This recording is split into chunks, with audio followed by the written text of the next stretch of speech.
हमने आपसे वादा किया था 7:09 जैसे ही होंगे तो पंडित जी यहां चमत्कारी उपाय लेकर उपस्थित हैं। वो आपको बताने वाले हैं कि क्या है आज का चमत्कारी उपाय। पंडित जी। पंकज जी, आज का चमत्कारी उपाय यह है कि आपको, हमारे दर्शकों को, आपके ज्योतिषियों ने अक्सर बताया होगा कि आपकी कुंडली में तो विपरीत राजयोग है, अभी आपको इसका फल नहीं मिल रहा, आप इंतजार कर रहे हैं कि कब इसका लाभ मिलेगा। सबसे पहले ये समझ लीजिए कि अमूमन देखा गया है, जो ज्योतिष शास्त्र में भी जिसका संदर्भ मिलता है, विपरीत राजयोग जो है 37 साल की अवस्था के बाद ही किसी व्यक्ति के जीवन में फलित होता है, अर्थात वो लागू होता है। और ये बनता कैसे है, सबसे पहले तो समझना ये चाहिए। ये बनता है यदि आपकी कुंडली के तृतीय, छठे, आठवें और 12, एक बार फिर से समझ लीजिए, तीसरे भाव, छठे भाव, आठवें भाव और 12वें भाव के स्वामियों में यदि स्थान परिवर्तन हो जाए, उन्होंने एक दूसरे का स्थान ले लिया हो, उनका कोई कॉम्बिनेशन बन रहा हो, तो ये विपरीत राजयोग बनता है। ऐसी स्थिति में जातक को कुछ मेहनत के बाद, जीवन में एक उत्तरार्ध प्राप्त करने,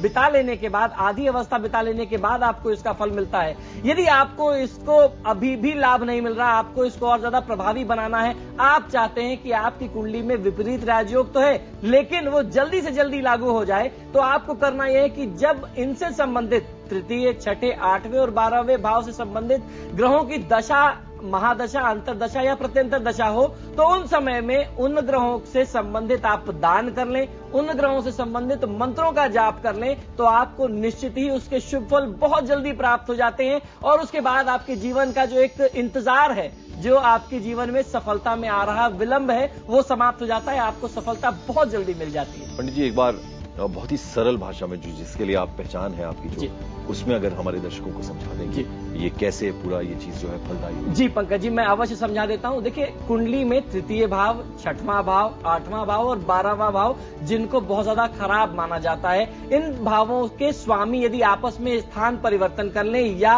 उन स्वामियों का आपस में कोई ऐसा कॉम्बिनेशन बन जाए एक दूसरे के साथ, तब उस योग को विपरीत राजयोग कहते हैं,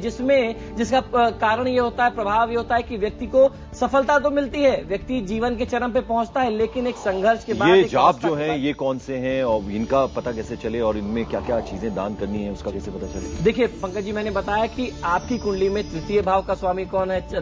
छठे का कौन सा है, अष्टम का कौन सा है, 12वां का कौन सा है, ये हर व्यक्ति की कुंडली से डिफर करता है। आपके ज्योतिषियों ने अक्सर बताया होगा विपरीत राजयोग है जी, आप तो बहुत अच्छा लाभ ले सकते हैं, आप तो बहुत धनी हो सकते हैं, लेकिन आपको लाभ मिला नहीं। तो आप अपनी कुंडली में तीसरा भाव, छठा भाव, 12वां भाव और 8वें भाव के स्वामी को देखिए, कौन सा कॉम्बिनेशन बन रहा है किसके साथ, और उनकी दशा में यदि आप इनका दान करते हैं, इन मंत्रों का जाप करते हैं, तो आपका ये जो विपरीत राजयोग है तत्काल फलित हो जाता है और आपको उसका लाभ मिलने लगता है। तो हम पूरी